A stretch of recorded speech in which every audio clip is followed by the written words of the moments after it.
The Outsider podcast shares the opinions and analyses of Drew Landry. They are his thoughts, and his thoughts alone, and do not necessarily reflect every member of his audience or newsletter readers. Now, on with the show.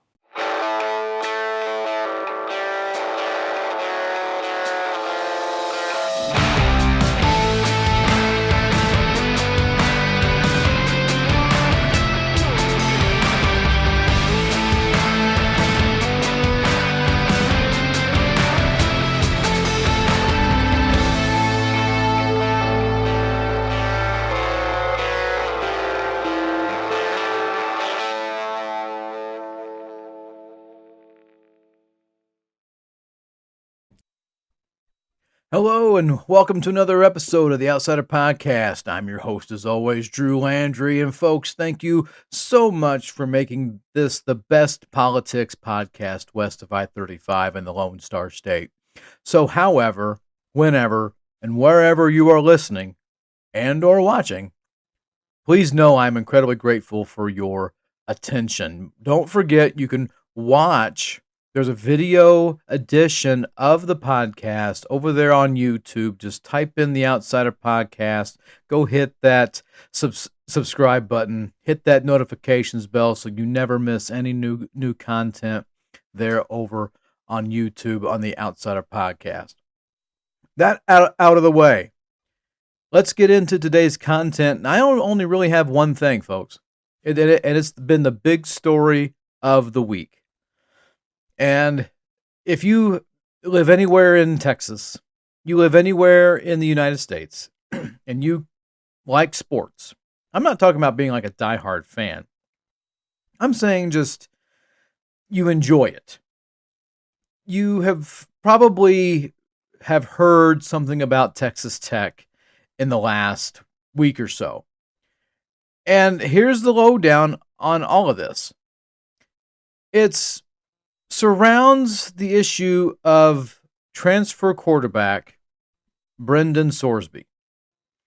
Brendan Sorsby used the transfer portal after he played 2 seasons at Cincinnati, using his last year of eligibility to come play for Texas Tech. And suddenly, in late April, he notifies he has to take a sudden leave of absence because he admits that he is addicted to gambling. Okay? And so he checks himself into a rehab program. And it's interesting, though, that he has called himself this. He actually said this in a May 29th court filing. He acknowledged that he has had a years-long struggle with gambling and even described himself as a compulsive gambler since he was 18. But let's understand some other parts of this situation. Brendan Sorsby started his collegiate career as a redshirt freshman at Indiana University. Folks, this is before IU was really any good. And if you have ever followed IU football, which I'm going to guess a lot of you haven't, it was a lot of hitting mediocrity and then be bad. Mediocre, bad. Mediocre, bad. Their best year to date was, without question, 2025 was that season, the 25-26 season. But before then, 24 to 25, that was their second best season, where they only, they lost maybe one or two games and got beat by Notre Dame in the college football playoff, in like the first round wild card, whatever you want to call it. And the year before that, 2023 to 2024, this is where Sorsby is really making the redshirt freshman year. Okay, he was enrolled at Indiana University. Redshirt freshman. Got to play one game. But this is where the gambling really comes into effect here. It is read here, and this is a great article by Don Williams from the Lubbock Avalanche-Journal. And side note, Don Williams is one of the most respected sports journalists in all of Texas, and he's been with the AJ for well over 35 years. Okay, he's been, maybe even 40 years, but he is a pillar of knowledge and a great resource of Tech football, of Lubbock sports, really anything that has to do with a ball. Don Williams has probably reported on it. So he being Don Williams, has this story about the Sorsby drama, and so I'm reading from that piece. I'll link it in the comments. It reads here, while enrolled in Indiana, the total number of impermissible wagers attributed to him being Sorsby, was at least 2,900. That counting all legs of parlays, parlays bets separately. Once you include those, that gets at least 8,600. And that totals more than $30,000. He placed 2 straight bets and 32 parlay bets that included at least one leg on the Indiana football team. For instance, total points, covering the spread, that sort of thing. He placed that included 3 straight bets and 11 parlays that included at least one leg of members on the Indiana football team. For instance, a teammate exceeding betting lines for passing, rushing, and receiving. So he thought his team would cover the spread or go beyond the spread, and they would get, or they would go over under the total points, or they'd say that this quarterback would throw for 250 yards over under, or this running back would go for over under 75 yards, whatever. That's what we're talking about here. He made those bets. Those are called parlay bets. And then he would bet on his team to either win or lose. And it was always to win. According to him, and the records have shown that he always bet on his team to win. He, being Sorsby, made at least 50 impermissible bets totaling more than $1,400 on the Indiana men's basketball team or individual players, and about 300 bets totaling at least $6,500 on college football games or players not involving Indiana. So that's what he did when he was at IU. He transfers over to Cincinnati for 2 seasons. And while enrolled at Cincinnati, Sorsby provided more than $60,000 to an unnamed individual to fund a FanDuel account that was accessed by him and the other individual to make bets. Sorsby subsequently placed at least 165 impermissible bets, and that counts all legs of parlays and about 500 impermissible wagers on college and pro sports, totaling at least $38,000.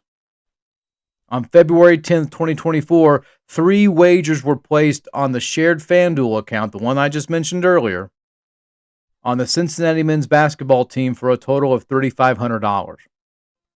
Sorsby acknowledges placing 1 or 2 of the wagers.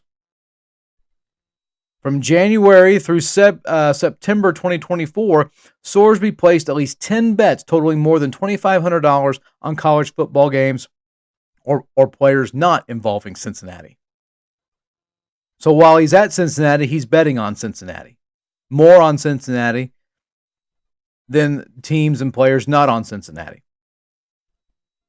And since enrolling at Tech, the stipulated facts in the filings that he has given to the NCAA, based on limited record development to date, Sorsby has bet solely on pro sports, like the PGA Tour, the NBA, Major League Baseball.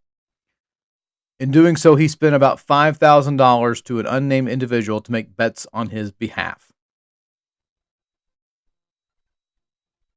Let's make no mistake about this, folks. Um, Brendan Sorsby announced in mid-April about his in mid-March, the NCAA learned of Sorsby's gambling and notified Tech about it on April 14th.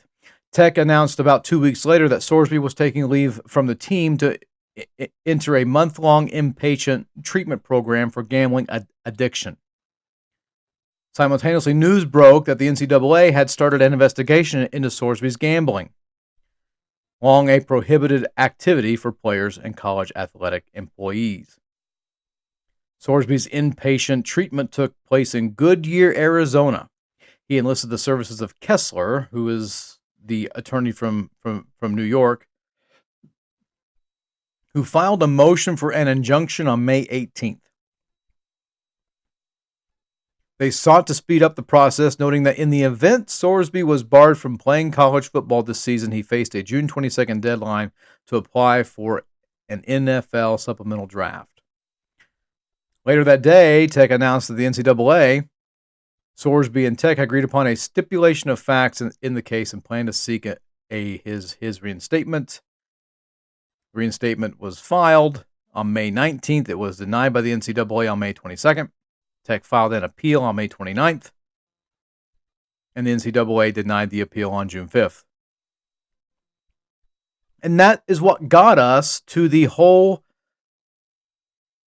case that brought it to Lubbock. All right, let's just face a fact here.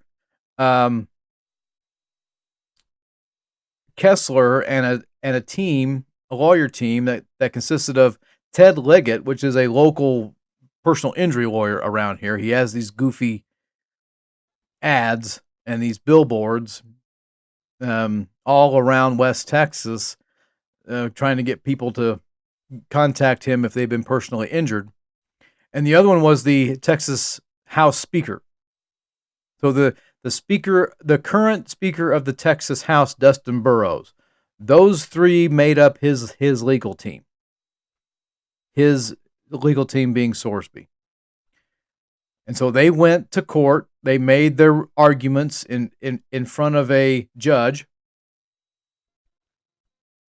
by the name of Ken Curry. Now, folks, I want to set the record straight here because I've seen a lot of silliness out there on social media. Social media, these are people not from Lubbock. They're not from Texas. They got the story and they get it secondhand, and then it's the game of telephone. I don't entirely blame them for it. But you can Google things. I don't know if you knew that. Google can actually help you, or DuckDuckGo, or whatever. Yahoo. Okay. These types of search engines can actually assist you in all this to find out what has happened and what hasn't. So, Sorsby's legal team, Kessler, Liggett, Burrows, file an injunction hearing in the 99th District Court. And that 99th District Court in Texas is in Lubbock. And the 99th District Court's judge is an elected official known as Philip Hayes. Now, for those of you who don't know this or may have forgotten this, Texas elects judges. We elect all of our judges. And they're all in partisan races, which I think is the most ridiculous thing in the world. But being as it may, be that as it may, it doesn't change the fact of what's happened here. So the 99th District Court is headed up by Judge Philip Hayes. Philip Hayes, folks, West Texan. He graduated from Tech. He has 2 degrees from Texas Tech. So you know what Philip Hayes is going to do here? He's going to recuse himself because he has a brain. That's why. This was the right move. Make no mistake about it. He should have recused himself. He did recuse himself. Good on Philip Hayes. That's a nonpartisan issue. And if this judge was a Democrat, I'd give him the exact same praise. and I'd have the exact same opinion. So since he called to recuse himself, a retired judge from the Dallas-Fort Worth area is going to take over. And that retired judge is Ken Curry.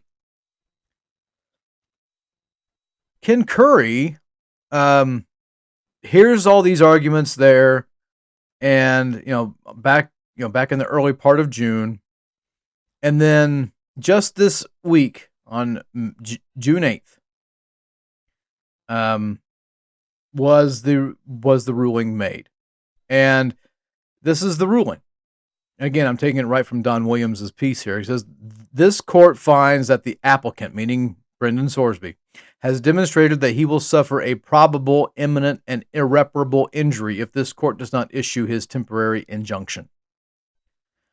Because he will be unable to participate as a member of Texas Tech University's 2026 football team, including Tech's 2026 football season, and benefit from the elite coaching, training resources, camaraderie, regimen that belong to D1 teams, build the necessary skills to maximize his own success during the college football season, as well as that of Tech's football team and each of his players, and make an informed decision regarding whether to enter the 2026 NFL supplemental draft. Curry wrote that Sorsby's team has also demonstrated the right on the injunction based on his claims for breach of contract, declaratory judgment, and breach of good faith and fair dealing, and breach of fiduciary duty. The NCAA, where all that comes from, is at again, going back to Williams's report, the NCAA had declared Sorsby permanently ineligible because he acknowledged violations of the rules that are prohibited, and it's gambling. All right. A May 29th court filing showed that Sorsby made at least $90,000 in impermissible wagers since 2022. And I went through all that with you just a little bit earlier.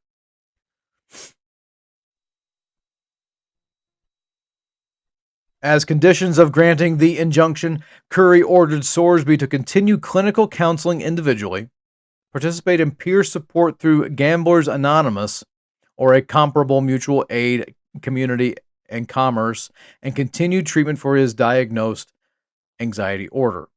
Sorsby's counsel must file monthly reports attesting to his compliance with the terms and detailing his activities the previous month. Let's also note that he's also suspended for 2 games. As soon as the ink didn't even dry on this ruling, when the NCAA filed an immediate appeal in Amarillo's 7th District Court, and they're hoping for that to be accelerated. That this appellate court will hear this case before the first kickoff. Okay.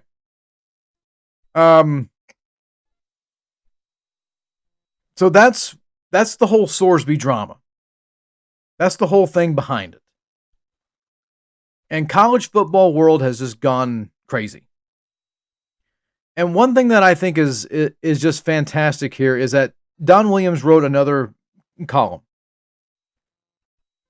And in this piece, and y'all need to check this out at the Lubbock Avalanche-Journal.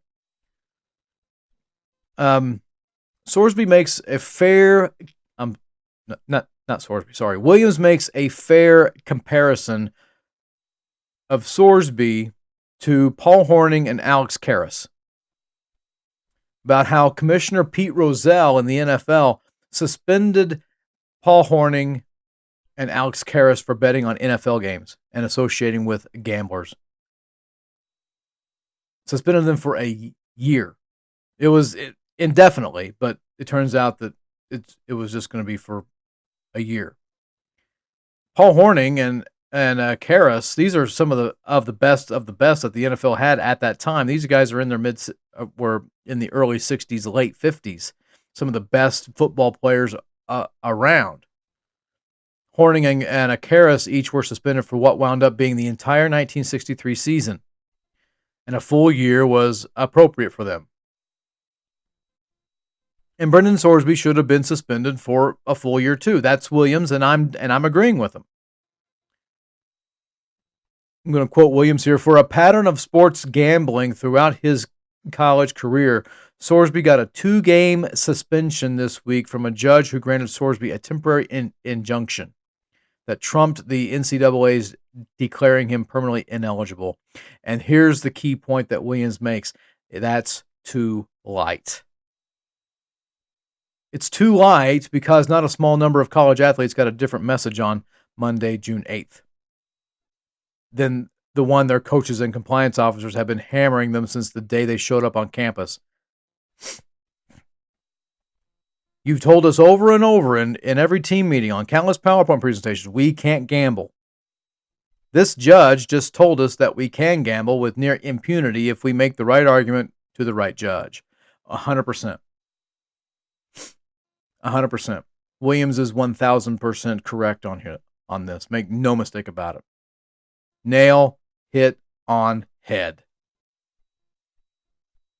But what we have seen is an immediate explosion of hate coming at Texas Tech and at Lubbock. And I think there's a choice to be made here. All right. And the choice that needs to be made is, what is Tech going to do about all this? A lot of those people in the administration have kind of made their stance already. That they're going to support Sorsby and they're going to let him carry out this 2-game suspension and then let him play the rest of the season. There was a small conversation that perhaps head coach Joey McGuire said, "Nah, I don't know if week 3 is going to do it for him." But that said, the NCAA, the college football world, has a whole different perspective on this. The ruling triggered immediate and intense reactions across college sports. And ESPN really captured much of the national backlash. And here's one report from ESPN here. It says ACC Commissioner, the Atlantic Coast Conference Commissioner Jim Phillips told ESPN that the ruling represents a horrendous pattern that is eroding the integrity of our process. A Big 12 athletic director told ESPN that they're disgusted and added, "We officially lost our soul." Texas Christian University, commonly referred to as TCU, their football coach Sonny Dykes, who has direct connections to Texas Tech, told ESPN, "How is anyone ever going to trust the outcome of a game again?" In a memo to staff, Georgia, the University of Georgia, forbade its school's teams from playing Texas Tech, as per the document obtained by ESPN. Florida, their AD, Scott Strickland, told ESPN that he was stunned, even recalling Major League Baseball's 1919 Black Sox scandal, when 8 players from the Chicago White Sox took bribes to lose the 19 World Series to the Cincinnati Reds. These reactions illustrate how quickly the ruling escalated national tensions and focused them towards Texas Tech. Furthermore, there were several athletic directors across the country reportedly expressed strong reluctance to schedule Tech in regular season play. As I mentioned to you earlier about Georgia, throw in Nebraska. They're not going to play Tech. And then we've seen a recent report about the Big Ten Conference.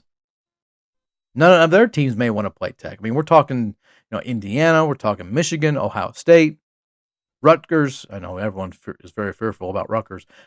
Michigan State, UCLA, USC. They're all saying nah. Wisconsin, Minnesota, you get it. Even Big 12 conferences rivals TCU and Kansas State have reportedly discussed avoiding Tech in future scheduling. While the Wildcats, that's Kansas State, does not play Tech this year, they may ask to never face them again in the regular season. Look, these comments were provided to ESPN, so I want you to understand I'm not just making this stuff up. The NCAA filed an appeal, and we'll see how quickly that will be done. Because it can be accelerated. If it's not going to be accelerated, the appeal will be heard in February when the college football season is over. But amid the chaos, one conclusion is clear. And this is the whole point that I'm trying to make here. And I'm going to hammer this. In the eyes of the college sports world, Texas Tech emerged as the villain. College sports has a villain, and the villain is Texas Tech. Texas Tech Regent Board Chair Cody Campbell reinforced that perception with a tone-deaf statement on Sorsby's ruling. This is the quote that he gave. "This unfortunate situation is the outcome of a broken system. I'm doing everything I can to fix it, but until there's a permanent solution, Texas Tech and its student athletes have to do the best they can to navigate and compete amid the chaos that exists in the reality of the world we live in." Regent Chair Campbell then continued that sentiment by criticizing NCAA President Charlie Baker for the Sorsby situation on the social media network X. Here's the whole gist of Campbell's argument. And I don't necessarily disagree with it. His assessment isn't far off. The NCAA did create a lot of this problem. Make no mistake about it. My issue that I have with Campbell is his remarks, and the manner that he made these remarks is highly questionable. His argument is essentially, don't hate the player, hate the game. That's not exactly the right message at the right time. Okay? In this moment, restraint would have been the better option as opposed to damning the torpedoes or going to the mattresses. That's not really the best thing he should have done here. He just should have kept quiet. Compounding this issue, the chairman publicly commented about wanting to schedule UT. He wants to schedule Texas in a response to perceived slights. Those remarks appeared impulsive at best and unprofessional at worst. And there was a back and forth there. Head coach of UT, Steve Sarkisian,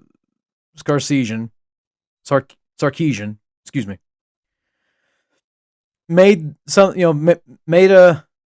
a passive aggressive comment, said that there's a team that plays that's in our state that plays in another conference, and if we had to play their schedule, we could beat their schedule with our second and third string teams. And Campbell, just goes all unhinged and just says, well, then schedule us, in so many words. That's what happened with that. Head coach Joey McGuire's agreement with Chair Campbell that UT should schedule Tech in week 1 of the season only amplified the little brother perception. I mean, look, Texas Tech cares more about the UT game than UT. Texas doesn't care that much about Texas Tech. It has a long record of just beating up on Texas Tech. Now, if you want to go back to the last 5 times that Tech and UT played, it might be a little bit closer. But all in all, UT doesn't think that much about Texas Tech. UT cares a lot more about A&M. UT cares a little bit more about Oklahoma. But they don't really care that much about Tech. I mean, that's right. That's why Chris Beard was not that big of a pickup for UT. I mean, when they got Chris Beard as their head coach, UT basketball fans were going, who? Why him? What difference does this make? What's he going to do? They were not excited about that. They're Chris who? So there is very much a little brother perception that Tech has when we talk about UT. And you see me looking back here. Just a little quick side note. I keep looking back here because my dog is back here and she likes to get my attention at times. So that's what that's about. Back into it here, McGuire agreed with Campbell's statement. Well, yeah, they should go ahead and schedule. So let's go ahead and get it. Let's get it on the schedule there. We'll pay out Abilene Christian. We'll pay them the $1 million to get them off the schedule. Let's go ahead. Let's get you all on. Let's play it up right now. I think he may regret that stance now since his star quarterback will be out for at least 2 games, and they'll be at the start of the season. But the fact he went along with the idea puts him alongside Chair Campbell as a bad guy. And then we got Brendan Sorsby himself, who is the face of this controversy.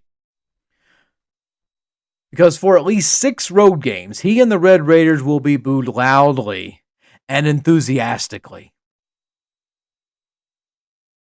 They're going to travel into these hostile territories. They're going to get booed out of the building. They'll be walking into a chorus of boos throughout the entire game. And look, folks, this classification should come as no surprise. The actions of Tech's leadership, combined with the national reaction, have placed the Red Raiders squarely as the heel. They're the bad guys. And instead of denying it or downplaying the villain label, here's what Tech needs to do. They should not only expect it, but they should accept and embrace it as their new role. So let teams, on those 6 road games, let those teams play Kenny Rogers' hit song "The Gambler" when Tech, when Tech is warming up. Let's replace Raider Red's white hat with a black hat. And throughout the season, Tech should never wear the white helmet or uniforms. Don't ever don the white, because the white means you're a good guy. We're not good guys anymore. Tech isn't the good guy. Tech's the bad guy. They should only be in black and scarlet. Dress in all black, dress in all scarlet, dress in black and scarlet. Don't don the white. And here's what I would like to say to Brendan Sorsby. You should embrace the Gambler as your nickname. Embrace it. Roll with it. Be the villain. But there's a price with that. A villain's blood runs cold. You must remember. And to truly be the villain, you got to win. And Tech won the Big 12 championship last year. They're top dog. They're sitting in the catbird seat until someone kicks them out of it. Make no mistake about it. But if you really want to be the villain here, Tech, you got to run the table in this football season. You got to run that table.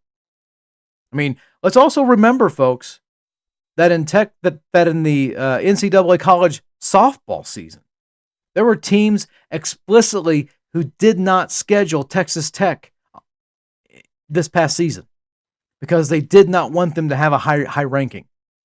Let's not forget, Florida did not come out to shake the hands of Texas Tech when Tech beat them. Didn't shake their hands. Some bad blood there. So this whole villain gimmick has already been cast. Why are we trying to fight it? You got to win now. Tech, you got to realize you are the villain. You're the bad cowboy. And so you got to win it all. The 2026 season has to end with Tech 13-0. Have to be. And then you get into the college football playoff. That is if the college football playoff lets you in.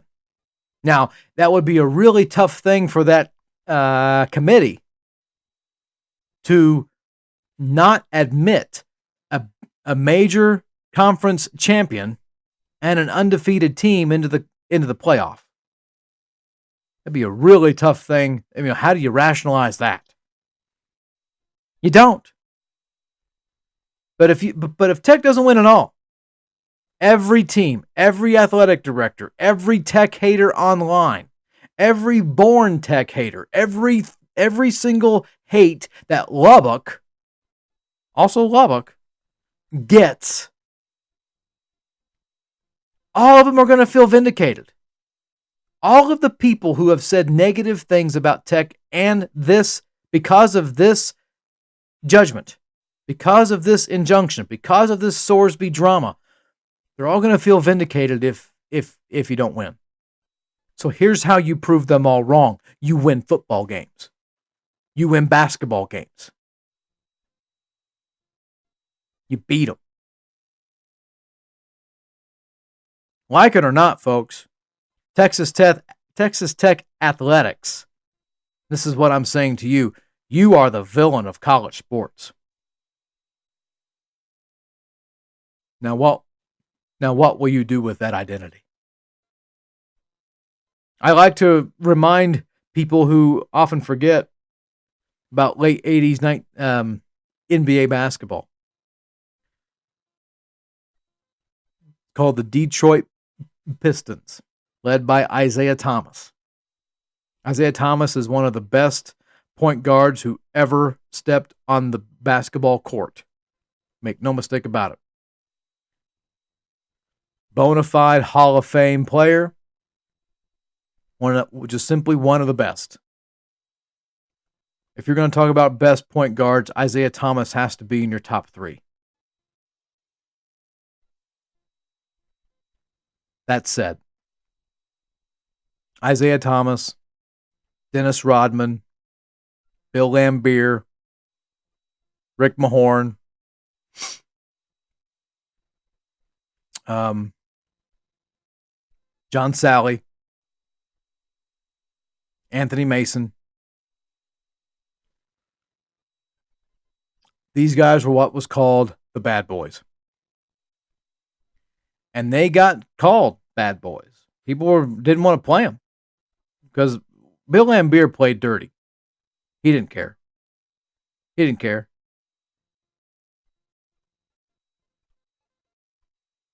But here's what the bad boys did. They went to 3 NBA finals, 88, 89, and 90. And they won the championship in 89 and 90.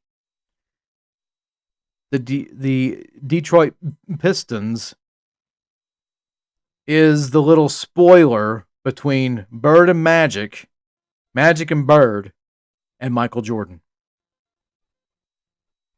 You cannot forget about the bad boys and the Pistons.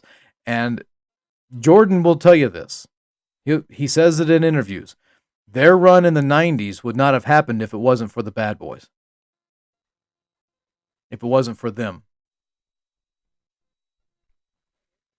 So let's just face the fact here. Thomas, Laimbeer, who, by the way, I can't stand. I mean, there's a few plays I like to look back on, and Bird gives Laimbeer a giant right cross, and he deserved it. Bill Laimbeer deserved every negative thing that ever happened to him on the court. Okay, I don't know the man personally. It sucks that he went to Notre Dame, but whatever. That said, John Sally, Dennis Rodman, Joe Dumars, one of the best shooting guards, one of the best defensive players These guys owned up. They owned up to it. They said, bring it on. They didn't care about being the bad guy. They didn't care about being the villain. They embraced it. That's what tech needs to do. The whole place hates you. The whole place is going to boo you. Lubbock's going to cheer you. Lubbock's going to cheer you and root for you.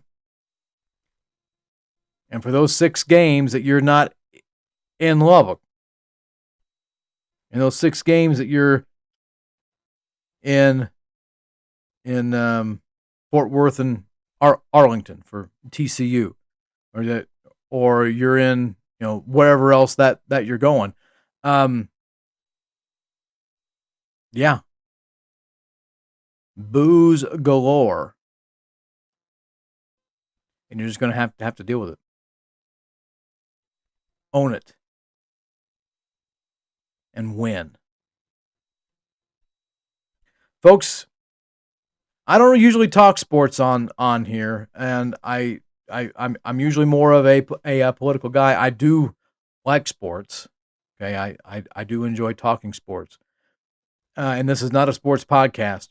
But this issue with Brendan Sorsby has transcended into politics, because the NCAA this issue has been going on for some time. And the NCAA is not the only one with this. Major League Baseball has this issue, but they've had stiffer penalties. NBA has, all that. And all these leagues make money off of gambling. They make money off of it. So how are you going to tell a young student who may never play a game, don't gamble? But at the same time, you're going to make money off others who do gamble. That is hypocrisy to the nth degree, folks. And that's the type of stuff that we can't have. So the NCAA's got to make some sort of a issue here. I mean, I don't know if the Cruz Cantwell regulation over college sports is really going to do anything with this. I mean, Senator Cruz is, he often likes to talk a big game no matter what he's doing. Growing a mullet, it's a big thing for him. Going to Cancun, that's a big thing for him. Going to Greece, that's a big thing for him. He may even say going to the bathroom is a big thing for him. I don't know. But I just don't know if that legislation is going to solve the problem that we're seeing here. Now, the thing about legislation is, while it doesn't cover that at that moment, what you can do is investigate it and then reform it. That's what you do with legislation. You may not cover everything at some time because of compromise, but later on you come back and you cover your tracks. You fill in that donut hole. That's the idea. But I don't know if that's really going to be the big thing. So, I hate to say this, and everyone hates it whenever I do, even myself. But time's going to tell on this. Something has to be done. Cantwell Cruz bill is a step in the right direction. I don't know everything in that bill, but I think it's a good start.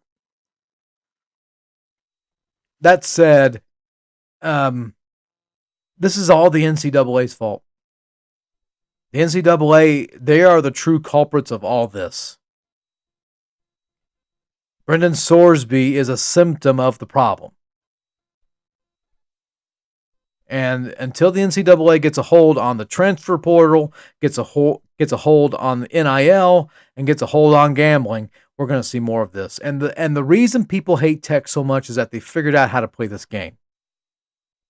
And look, as I said earlier, Cody Campbell's not wrong when he said, don't hate the player, hate the game. I mean, he didn't say that, but that's essentially what his argument is. Hey, don't get mad at me because I'm playing the game. You're just mad because you didn't do what I did. But my point being here is that you don't have to be a jerk face about this sort of stuff. And it doesn't help. Last thing, and I'm just going to repeat this here. Tech, again, you are the bad guy. Now go win football games and prove everybody else wrong and make them eat the fact that you're the bad guy. A villain's blood runs cold. All right, folks, that's all from me today. Thank you so much for listening or watching to the Outsider Podcast. If you or someone you know would like to be a guest, and look, as I've said this in previous episodes, and I'll keep saying this, I have an open mic policy. I'll talk to anybody. I mean, you got a kimono dragon that can talk. Hey, let's get him on the show. I'll gladly get that out there. But for real, I'll talk to anybody. And if they want to come on here, we can make it happen, and we can have we can have some fun with all this. But how you do that is you shoot me an email at drew.landry9@gmail.com. That's drew.landry9@gmail.com. There's the visualization wherever I put it.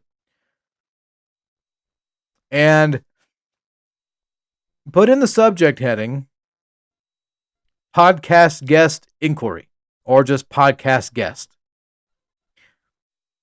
Tell me tell me when you want to be on. Tell me what you want to talk about, when you can do it, and we'll figure everything out from there. I'm always down for talking to people. Doesn't matter who you are or what you do or any of that stuff. So I'm always down for it. Again, folks, thank you so much for listening and or watching. And I'll see you again very, very soon. The preceding analyses and opinions were that of Drew Landry and his alone. They did not necessarily reflect all of his podcast listeners or newsletter readers. Thank you for listening to the Outsider Podcast. Be sure to follow The Outsider on X and on Facebook. Also, don't forget to sign up to be a free subscriber to his newsletter on Substack. Just look for The Outsider. We will see you again next time.